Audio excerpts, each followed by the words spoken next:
Good morning from Panhandle Outdoors with Winston Chester. Panhandle Outdoors, your source for fishing, hunting, and information for folks who enjoy the great outdoors. Now sit back, relax. It's Panhandle Outdoors. Good morning, folks. Welcome to Panhandle Outdoors. I'm Winston Chester. Glad to hear this chilly morning. We got a great show lined up, and we'll get started as always with our weather. Brought to us by Haney Technical Center at 767-5500. Give them a call for any of your needs and any kind of educational endeavors. Now it's still cold, but it's not freezing cold like it was yesterday. High today will be 56, and low will be 37.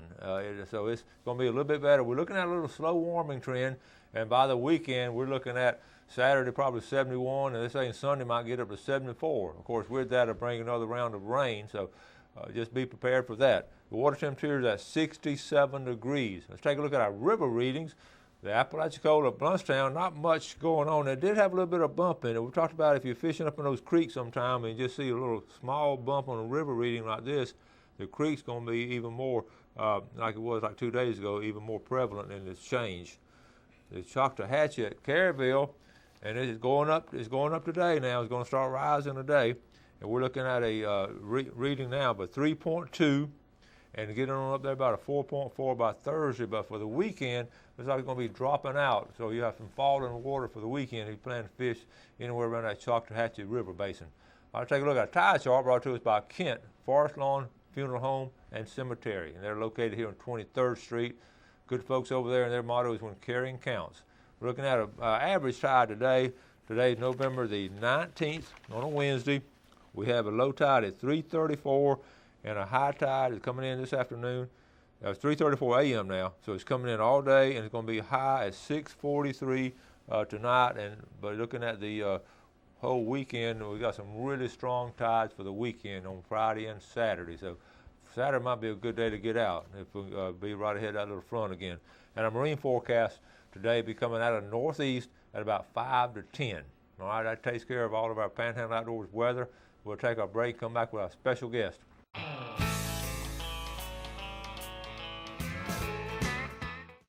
Welcome back. And look who's in the studio this morning. Tom Barnes. Good morning. Good to see you, buddy. Good to be here. Well, listen, we're going to talk, of course, about cars and trucks. We're going to talk a lot about fishing because Tom is just one of those guys that gets out there and does a lot of fishing. So love it. What's been going on? Have y'all been busy down at Bill Kramer? Extremely busy. Don't get much time to go fishing, but when we do, we go, where they're biting, because we hear a lot of people come by and stop in and see us and everything and tell us where they're biting at and everything. And yesterday, the GM came down and was telling me that off St. Mark's down toward the lower end, not our St. Mark's, the one that's further over toward Perry. Yeah. They're really tearing up down past Caryville. They're tearing them up down there. I mean, just slaughtering them. And a lot of small fish, adolescent fish. But then Pensacola Bay is tearing them up. Boy, they're killing them. So I know they're here. We just got to find them. Yeah. But they're getting ready to go out. They're getting ready to find the deep holes and go out. A friend of mine caught a bunch of mullet. Not a bunch of mullet, but a bunch of flounder. Flounder set up out there at the first buoy on the bottom. Just tearing the flounder up. Yeah. I mean, catching the big And ones. it's good to hear, see some of the same reports I've been given. It's good to hear them from someone else from another viewpoint because they're hearing the same thing. So when you hear all these reports, then something's up. That's right. And, That's right. If you remember now, last week I showed it, talking about Caryville, I showed a picture of a 32-inch trout. Wow. And that's a big trout. You know that. That's a huge trout. Huge is a better word. That's huge. And St. Mark's River is right on the other side, like you say, of Caryville. That's so right. they really turned it on down there. And we were expecting the same things here and some good pictures from that too. Yeah. So that's been a good sign. What about now? Daniel couldn't make it this morning. Daniel been doing pretty good. Yeah, Daniel's been doing great. Doing great. He's doing the football thing, on Friday nights. And that's right. Friday night now, big playoff game between Bluntstown and St. Joe. Oh yeah, he's gonna be packing up about 2:30 and getting out of here. A lot of our viewers now will be watching that game. That's right. Good luck to all the playoff teams. Now I was going to mention also Jonathan got a nice grouper the other day. Jonathan got a real nice grouper. I mean, a fine one. Boy, It was beautiful. Yeah. Big one. And we're like I said, we're getting trucks out of there down there. I was going to tell you, when you brought up Jonathan, I was going to say, yeah, he's doing good down there selling trucks, because he don't get much time off either now that he's over the used trucks down there and everything. You know, him and Chris, they're putting them out of there. Yeah. Silverado, they've got us, you know, the funny thing about them is they've got us writing Silverado on our mirror at home.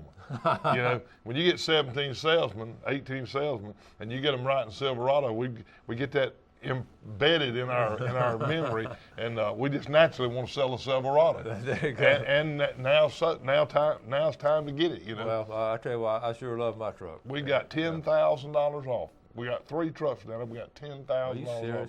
$10,000 off. It's in the paper and everything, and wow, we got some good deals. Okay.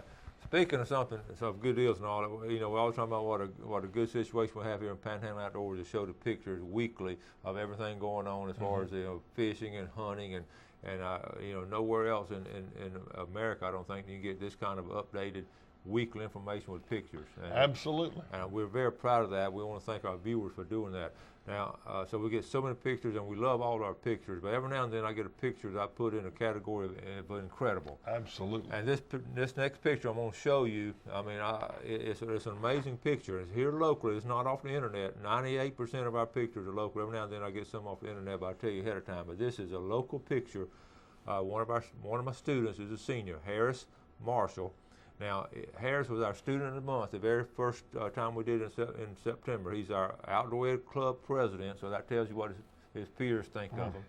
Good young man. I tell you, his grandparents. I know his grandparents, Marshall Volkswagen folks, the Marshall family, Don and Pat McCormick, his mother's parents. So he comes from good stock. That's right. That's right. Good stock. Dad Scott Marshall played football for us back in the '80s, and his brother graduated a couple years ago, and they love the outdoors and have a lot of respect. So they, you know, he's always doing something outdoors. So now I got a background set. Last Friday afternoon, he went after school and went bow hunting or up there at his granddad's property. He shot a doe right at dark. And he wasn't worried.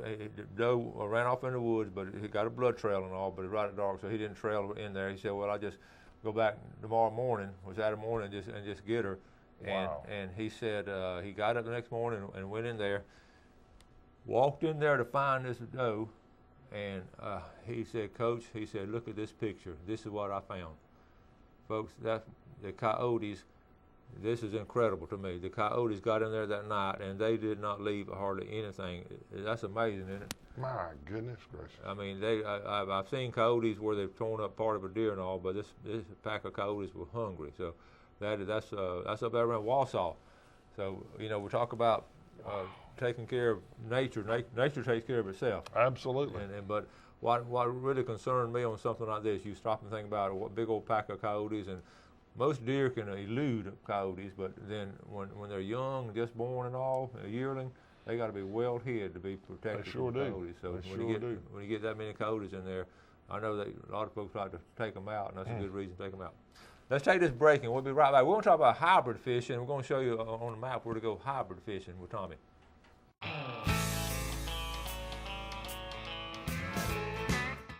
All right, welcome back. We're getting set up here. You folks going to enjoy today's presentation because Tommy does a lot of fishing. We're talking before the show came on. We're talking about hybrid fishing, and it's a time of the year for hybrid fishing. What we're going to do, we're going to talk about how to catch hybrids, but we're going to pinpoint exactly where to go here in the area where to catch some nice hybrids. First of all, they're good eating fish. Very good eating fish. You know, they're a white fish. They're good meat. They're excellent meat and everything, and you fillet them out just like you do a bass, you know, and you can bake them or grill them or fry them. We eat everything fried, you know, which you can look at us and tell that, but you catch them with a light line. You know, I've caught them on 20, 25 pound test line, but I like to use 10, 12, 15, and you use an open face reel, light tackle, what I call light tackle, and just pull up at the edge of these. Let me ask you, what kind of bait? What are you dropping out at? I like to throw a jig or a spoon. Alan Duke, which many of you know him from the tournament trail. Alan Duke got me fishing a silver spoon years ago, and Little George, that'll catch them. It's just like bass fishing. Just like bass fishing. A lot of times you throw it out there, let it hit the bottom, and then jig it up and down 2 or 3 times, you know. And I like a single hook, not a treble hook. A treble hook is a hook on the bottom, and you have trouble getting it off. But a single hook, you can get it unhooked a lot of times. And fish about a foot off the bottom to 3 foot in the water column, depending on where they're at. And you can catch them. And you want a little bit of moving water in that area. Just a little bit of moving water, where it's, where it's an eddy place where it's, not many people, but where the creeks are falling out into the main river channel, things like that. And we really like the Intercoastal Waterway. Absolutely. I mean, really, the Intercoastal Waterway is a fisherman's paradise. One of the best. Well, a lot of people just run through it and go somewhere else, but the Intercoastal Waterway holds a lot of fish. Absolutely, it holds a lot of That's fish. a pretty well kept secret because, like I say, so what we're going to do, we're going to show you on the map here. I'm going to let Tommy, we're going to pull it up. We're going to let Tommy show you some places here. We're going to, where he's called Hybrids, and we're going to look, we're going to start here around White City and Highland View. You see Highland View, this is down in, there's Highland View on the left here, right now. Tom, that's what we call the little canal, the St. Joe Canal. We call that right there. That's the T. The T. The T box there, the T. That's a deep hole right there where they dredged it out, where them barges can turn and come out in the Gulf or go on. But right there is one of the best places to, in that area. There's really 4 corners to that T, and any place in that T, jig a jig down toward the bottom and bring it up. It didn't take but just a few minutes to find out if they're there. Well, I got an email the other day from one of my viewers, and he had moved to Weewall from Georgia, and he'd settled. He's a retired lawyer, and watched the show, and he wanted to know about exactly where the T was. So I hope he's watching this morning, because this is that video I had on the other day fishing at T. That's exactly where I was. Okay, that's the T right there. All right, so that's a good spot. Like I say, all 4 corners are good. You just got to find where they are. And this is about 1.5 miles or so from the White City Bridge there. There's a White City Bridge. They come down here, and it's just a little piece down here. On the left, there's 2 creeks. Both them creeks are good. Right on the edge, that thing was, when it was dug through there, it was called Scipio, or not Scipio, but I'm going to enlarge this a little bit. And all right, so you see where the White City, there's a boat ramp right there. Okay, now. See those 2 right there? Those two sloughs. Yep. Right there. Remember that those sloughs were natural ditches coming into that creek before that creek was opened up and made the Intercoastal Waterway. And that creek has a deep ledge. In other words, when it comes out and falls off, into that channel, that thing was dug through there, and it's a lot deeper out there. So it's 20, 25 foot deep there on the side. Now, I didn't realize it was that deep there. Yeah, it's 20, 25 we're talking about on the north deep. end of that north end there. Yeah, I've gone by that pass. Right there. Yeah. And I fish that ledge right there, right where it's falling off. And they like to run those ledges, down the creek. And then come on down Let's here. work our way on toward Lake Wimico. Okay. Let's move on down toward Lake Wimico. All right. Any of these creeks down here are good, where it falls out. Any of these creeks that are flowing out, right there, right there, right there. And chances are, if you will go down there today, you're going to see somebody fishing at them. You will. And yes, sir. All right, going down that. That's called the horseshoe. That horseshoe. Is that a little horseshoe loop right there? That's right. I've fished up in there with Adam and Courtney. We caught fish. All right, come on down. All right, come on down. Well, there's little horseshoe and there's big horseshoe. Right. And it's shaped like a horseshoe. And any of these backouts along here, where that creek falls off there, that's a good place right there. And then you come on out here. Now, a lot of times people will miss this, but this island right here, on this point right here, and then this point right here, that's a sludge island where they dredged and everything. And all that water right there is good fishing. I mean, excellent fishing. Then you run on out here. Now you'll catch them over here. That's Indian Bayou. Then you've got Double Bayou down here, and you've got one of the best places in the world is right here. If I pull up to this point right here, that's called Depot Point. If I pull up there and that water's not flowing out around that thing black, I don't even slow down. I run right on. And I catch that water. You make sure that water's moving, don't you? I make sure that water's moving. If that water's not moving, chances are they're not there. But come on down here, you got Double Bayou, and then you move on down. Of course, you got Columbus Bayou over here. Columbus Bayou, yeah. And then you've got this creek right here. Now that's I don't know what that is. I forget the name of it. Murphy or no. Come on down here. This little creek right here is good out here in the water. Okay. And then there's a creek right here. See, in a pattern. See, people don't realize so many of these little creeks flow into the intercoastal because that's all natural swamp anyway. Absolutely. So when they dug that intercoastal, the creeks didn't go away. They just kept flowing. That's right. And you catch fish along there. Let's show you a couple more. We'll wrap it up. Okay. All right. All right. That right there is my favorite. Is that right? Yes, sir. That right there is my favorite. That is a good place to catch hybrids or largemouth bass, right there. Now, that one right there is an excellent one right there. This is a Blackwater Creek, flows out of here. And when it's flowing and mixing right there, you will tear their Okay, so do you go on those wider creeks, you go up in there any further? Or no, I pretty well stay down there. If I get in the river, then you can catch them in the river, but it's so much easier to catch fish in the intercoastal waterway down there, you know. Okay. And that retired attorney living in Weeball now, Wayne Parrish, wanted to send that email. So Wayne, I hope you're watching this morning. Tommy, again, that whole, you could spend a whole weekend fishing that area. Fish that whole thing. I guess you have. I have. I fished a lot of time down there. I mean, a lot of time. And when they're biting, it don't take just a minute to have you limit. Yeah, that sounds good. All right, let's take a final break and we'll be right back. Welcome back. Sitting here with Tommy Barnes from Bill Kramer Chevrolet. They've been one of our just really dependable and go-to sponsors, and they do a lot of other good things down there too. We do. We got the blood drive coming up, and I don't know exactly when, but we got the blood drive coming up. We've got stockings, empty stocking for Christmas. So we got a lot of good stuff coming. And we're always talking about dealing with local people, and I feel very strong about that. And all our sponsors are local. I talk about it over and over again. And I know some people try to get on the internet, try to find them a deal up in Virginia somewhere, but those people up there, they're not going to do the blood drive. They're not going to do the Christmas stocking. And they're not going to do the Boy Scout and Girl Scout donation. But these local, I know the Kramers, they give a lot. Yeah, they do. They really do. Okay, let's look at a fishing game forecast. Brought to us by Edgewater Beach Realties, on the #1 salesman, Mr. Mark Coward, 832-6000. We're looking at our time today, 9:12 to 11:12 this morning, and 9:36 to 11:36 tonight. And I always want to have guests on that are outdoorsmen like you. I always say, well, do you believe in these fishing times? Absolutely.